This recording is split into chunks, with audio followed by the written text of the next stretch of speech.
this is very serious business. This is essentially a homicide case. The maximum punishment is up to life imprisonment. And the facts are terrible. The closer you look at it, the worse it gets. People versus Logan Keith Thomas. That's you, sir? That's right. You're here with your lawyer, Mr. Anastasi Marcu. Also present is Prosecutor-elect Deborah Davis on behalf of the people. Mr. Logan, let's start at the beginning. You got charged in a complaint that was authorized by Ms. Davis earlier this month. Count 1 is operating with a suspended, revoked, or denied driver's license causing a death. It's alleged that on December 2nd in a snowstorm that you were driving with a suspended license, and by the operation of that vehicle did cause the death of a young man named Anthony Miller. Second count, you were operating the vehicle without any insurance. We get lots of people doing both of those things, driving suspended and driving without insurance. When there's a death, it becomes a felony, punishable by up to 15 years in prison and a fine of up to $10,000. You're also charged as a fourth habitual offender, making it theoretically punishable by up to life imprisonment.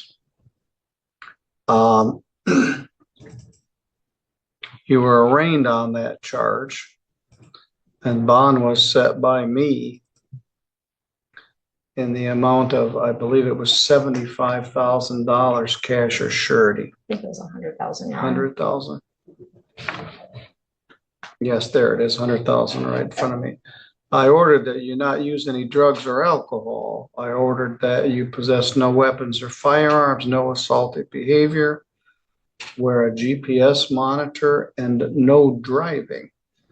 I also ordered that you must report to the day reporting center on the very next day and sign the condition to agree for testing. So you did. I believe you're on the GPS monitor now, and you signed that on December 3rd. You and I were, I think, over the Zoom feed. I appointed Attorney Ross Truckee to represent you, and there were records made at that time that I set the bond about some previous fails to appear, possible case out in California, a driving suspended ticket in Kalamazoo from November. So bond was set in the substantial amount of $100,000. Pre-exam conference was originally set for an earlier date. It's presently set for January 7th, which is my day. As I indicated, Mr. Truckee was counsel at that time. There was discussion that you were in discussion with the Levine and Levine law firm, the Marcu law firm, and that you were going to be retaining Anastasi Marcu, and he's here with you today. Sometime last week, I think this substitution was executed. It hadn't made it to the file at the time I dealt with this last week. There was a notice that we received on Monday, December 16th from the Day Reporting Center. It was Monday, December 16th was the date of the test. It was filed with the court on December 20. Well, it was filed with somebody, I guess us, on December 21st. December 21st was Saturday, so I don't know when we saw it. We first saw it on the 23rd. Ms. Davis saw it, and she moved to cancel your bond. She filed a written motion to cancel the bond, indicating that you should show cause why you should not be brought before the court for bond violation. The test Because actually, the test was on the 16th. 16th. The notice of the results was received on Thursday, the 19th. All right, the one we had has a date of the 21st on it, which is a Saturday. You might have got it before we did. That's, I think, when Pam from DRC emailed it to everybody was on Saturday. I had gotten it from them on Thursday prior to them filing that motion. I think that's correct. The test printed result is from the 19th. However, the test is from the 16th. I don't know when either the prosecutor or the court received those results. All right. Now, we had a very short notice emergency hearing on Friday afternoon or Monday, the 23rd, the last day before the Christmas holiday. Typically, it was on the 19th. No, it was the 23rd. Oh, no, you're right. It was, let me look at my note here.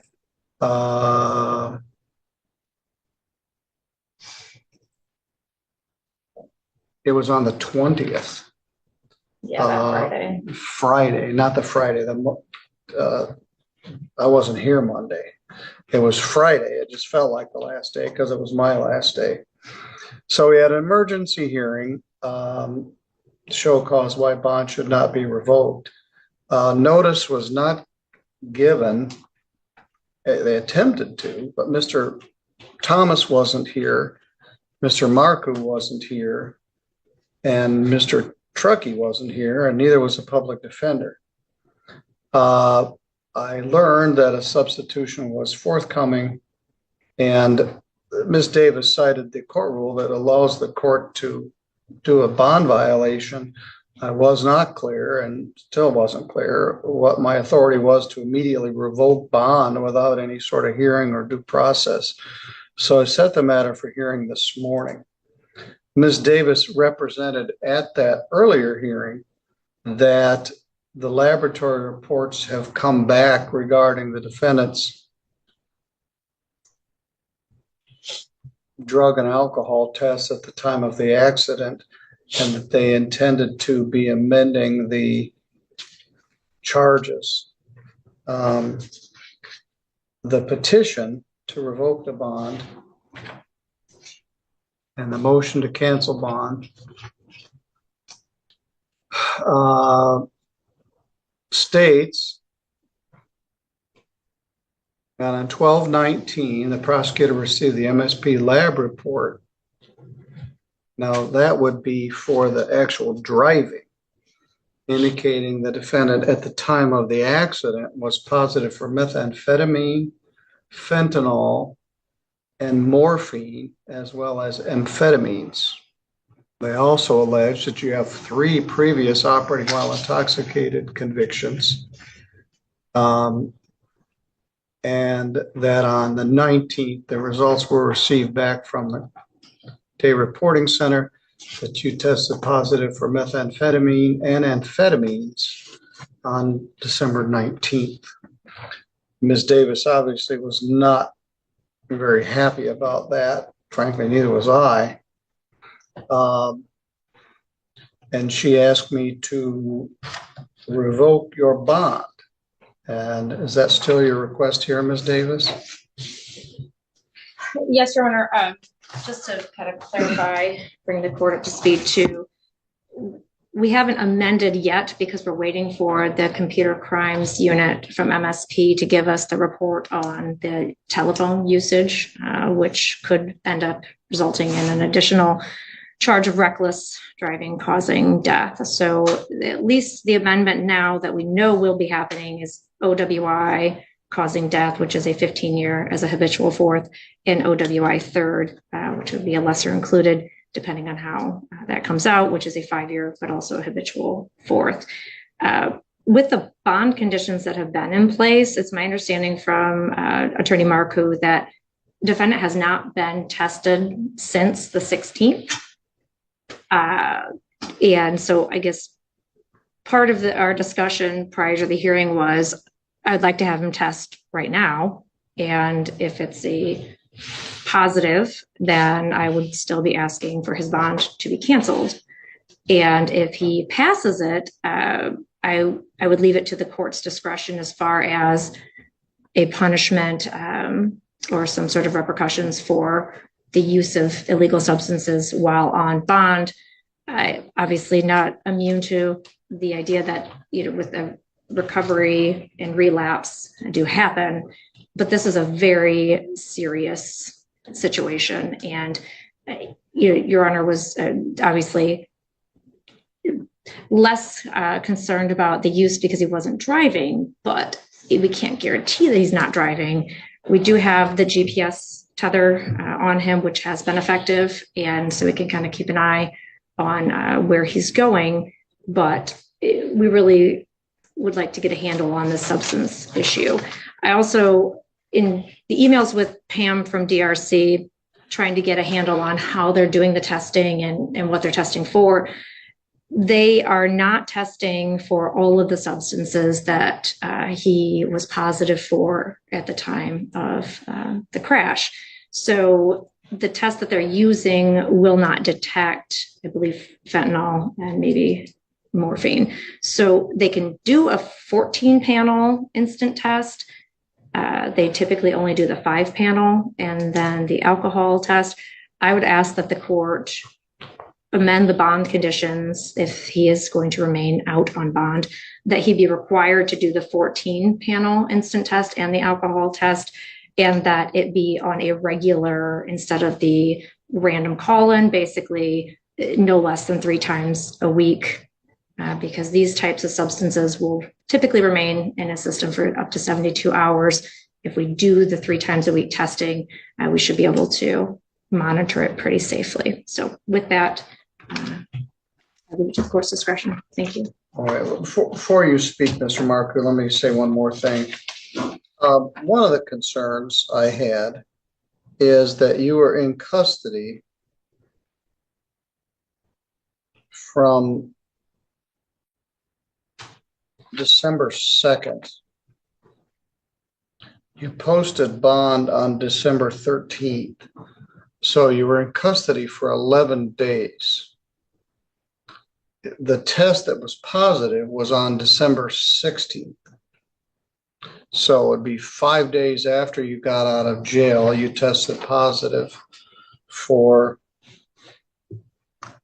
methamphetamine. Let me look at it again. And amphetamine, I think. I keep having trouble finding that DRC file. Now, that isn't evidence at this point. And the concern was that there's no testimony or evidence regarding that, but based on our knowledge from dealing with these sorts of things on a daily basis, methamphetamine doesn't stay in your system for 15 days. So the obvious concern was, and my concern and Mrs. Davis's concern, is you got out of jail after 11 clean days and immediately relapsed. What you're charged with is driving suspended with a death, which is a 15-year felony. As a habitual felon, makes it punishable by up to life imprisonment. In my mind, it's worse if you're intoxicated or under the influence of drugs causing a death, but it's the same offense. It's a 15-year felony.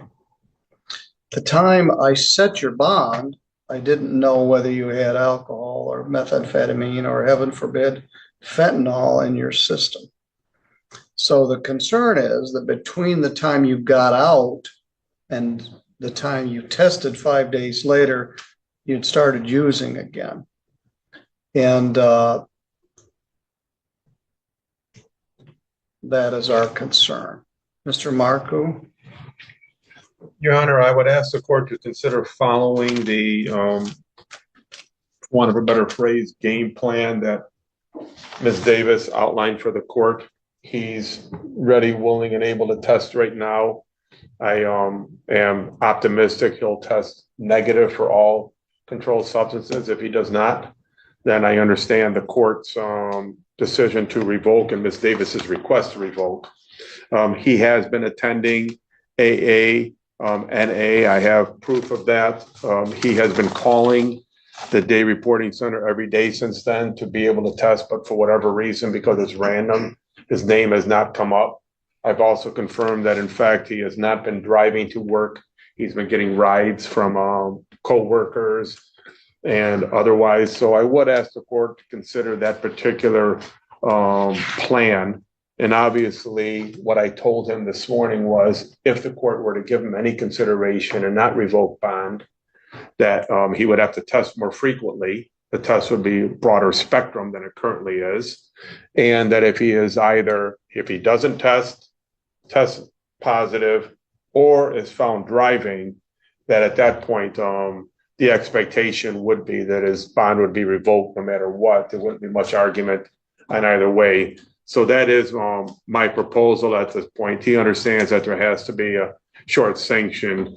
My concern, Your Honor, and it's not, I don't know if it's a legal argument. I don't know exactly how to phrase this, but it's disturbing that somebody signs a bond condition that talks about testing positive. You get 24 hours, 48 hours. It almost gives a sense of like I don't want to say a pass, but it basically gives somebody notice that this is what's going to happen to you if you test positive. And unfortunately,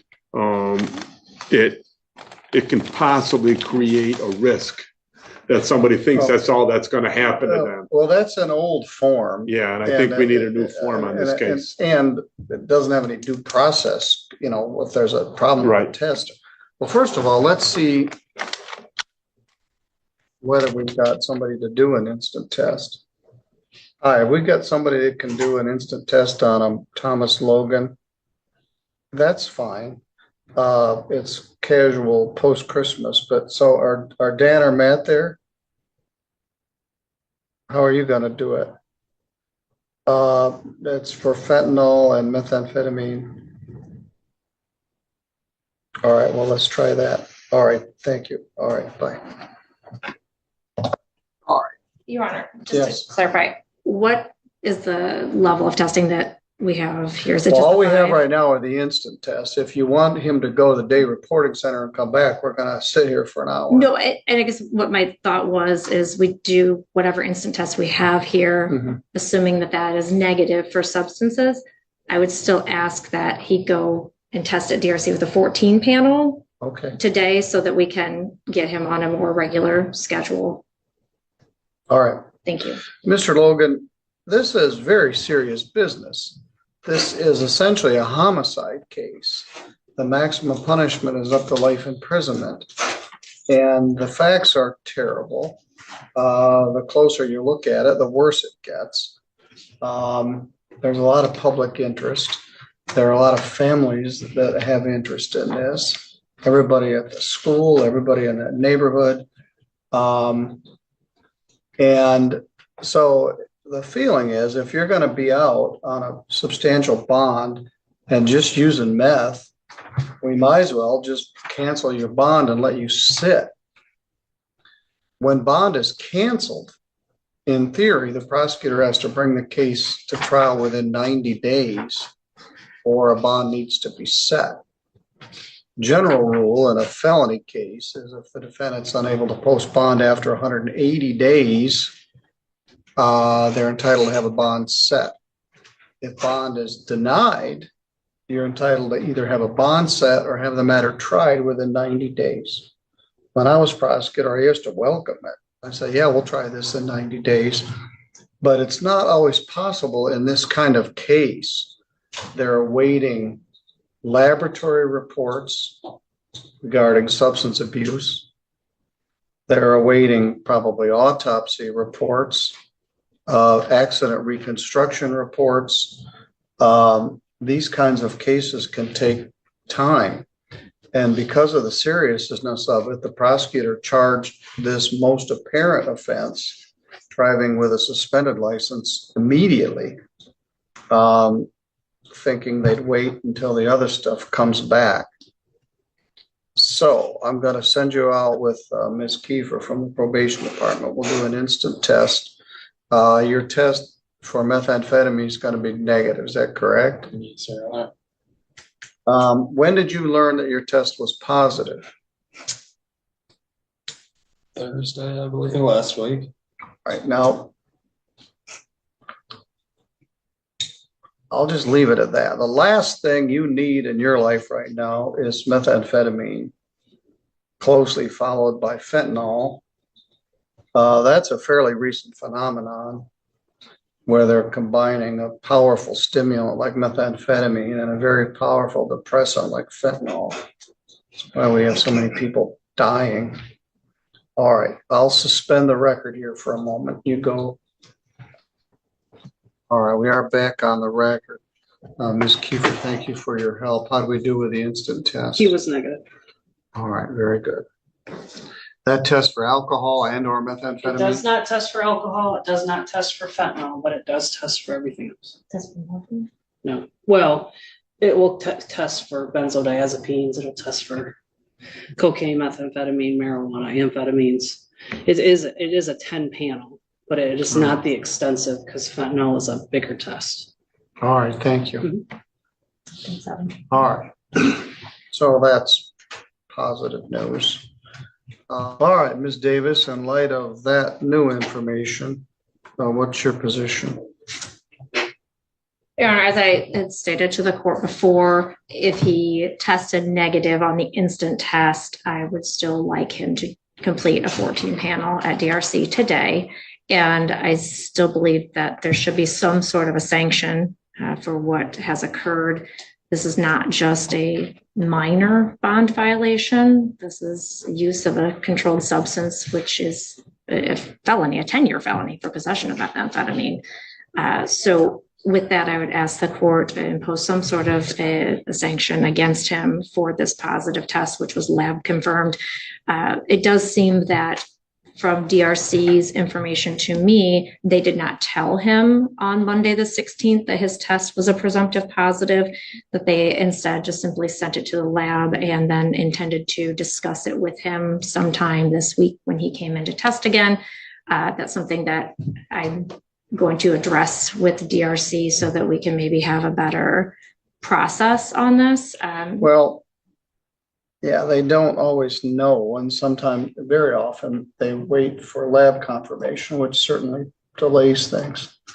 Right. So with that, I think to the court's discretion at this point. Obviously, if there is a positive on the 14 panel or any positives coming up in the testing, then we'd be seeking to cancel his bond.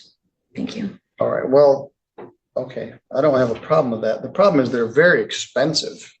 Like $45 a test. I believe that's 45 for either one of the ones that DRC is using right now. And so right now, the bond just left it randomly, and they did it randomly.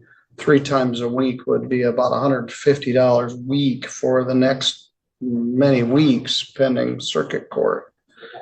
So that is an issue. But Mr. Logan, you're still employed, correct? Yes, Your Honor. Now, my recollection was that you live near Vicksburg.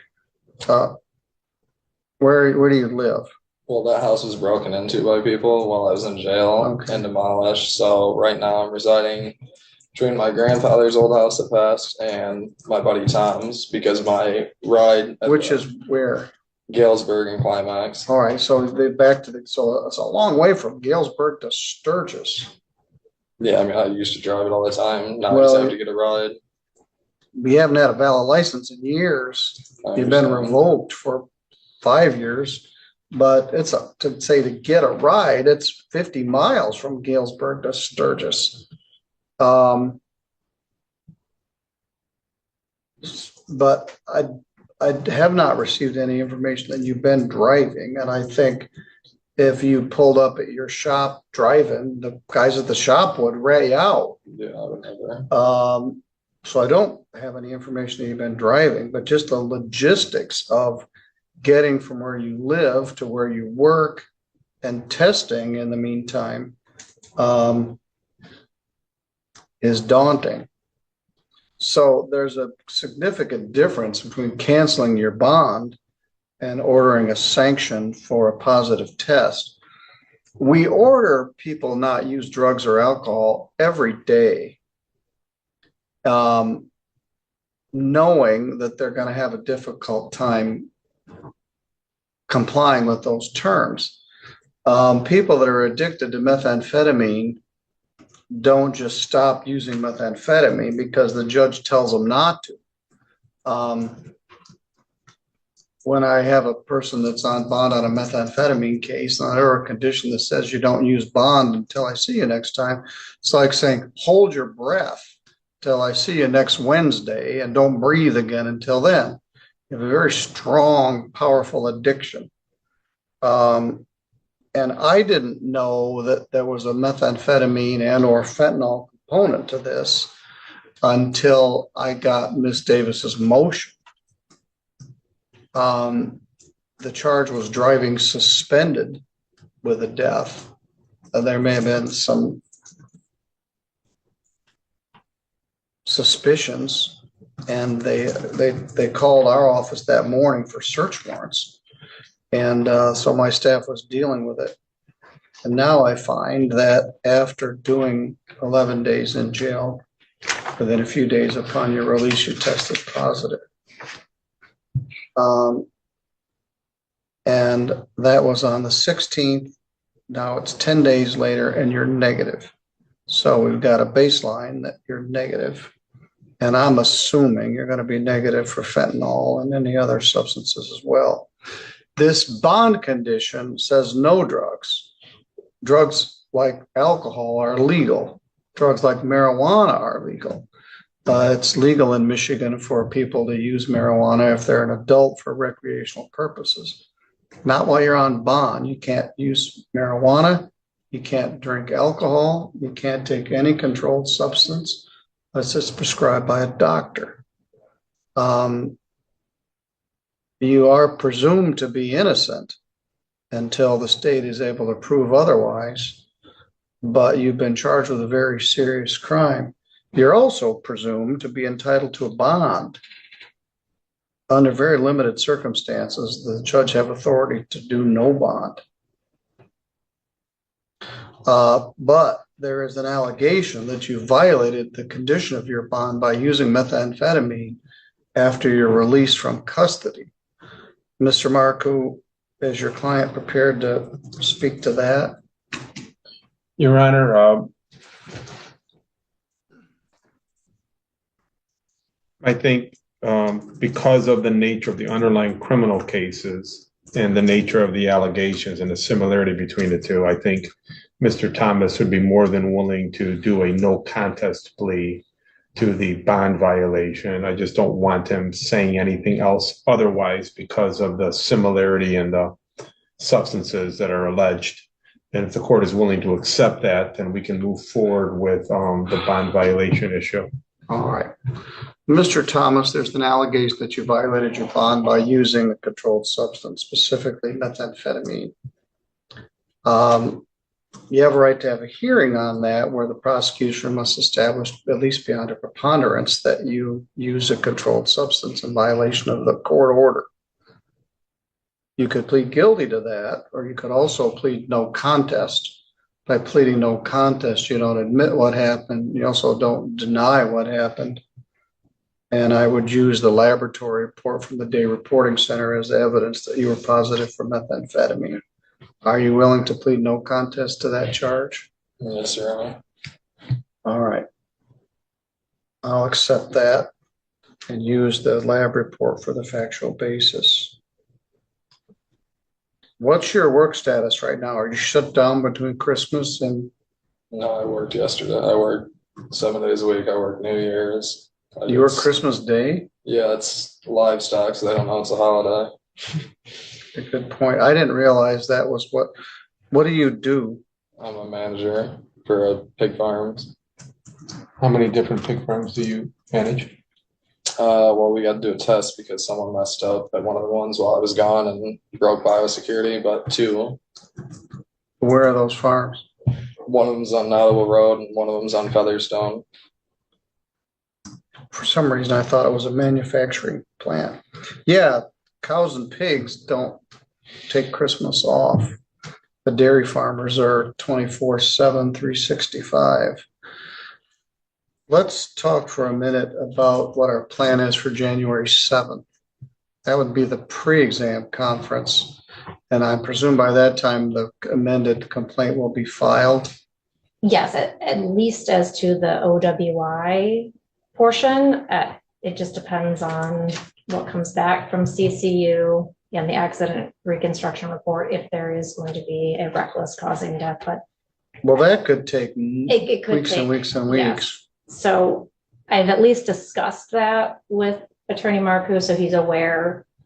Well, they're all the same maximum punishment, 15 years as a habitual. In my mind, obviously operating while intoxicated with a death is a more serious charge than operating while suspended with a death. But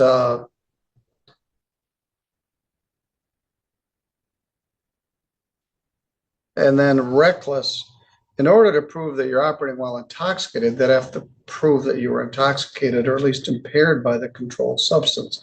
The fact that there's a controlled substance in your system doesn't necessarily establish that you were intoxicated by it. And I don't yet know what those results are. But you've got competent counsel. The prosecutor is all over this. She was on it from the first day, fortunately. And so we'll see. I'll be the judge that'll be shepherding this forward. I believe January 7th is The conference date, Your Honor? pre-exam date. And when is the examination? Theoretically, it would be January the 14th at 1. Okay, understood. All right. Now, you dodged a bullet in that your bond isn't canceled, but you got weaned because you're going to jail for 24 hours starting right now. Someone's going to have to tend the pigs. 1 day credit 0 for your bond violation, leaving 1 day to serve. I didn't want to set up a weekend. The jail isn't accepting weekends. There should be some immediate sanction for this. So the next one could very well result in the revocation of your bond. All right, I'm also going to amend the bond that you need at least 2 14-panel tests per week.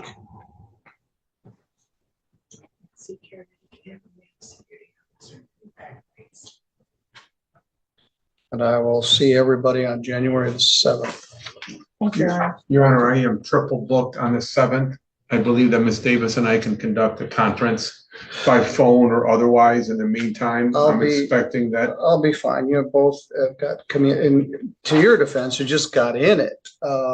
I've gotten the reports. The prosecutor sent me everything last week. I've already started reviewing them. I'm thinking about, what we might be doing moving forward. Ms. Davis will communicate the offer to me before or around the 7th, and then we'll decide whether or not we'll have a hearing on the 14th. Very good. Thank you. Thank you, Your Honor.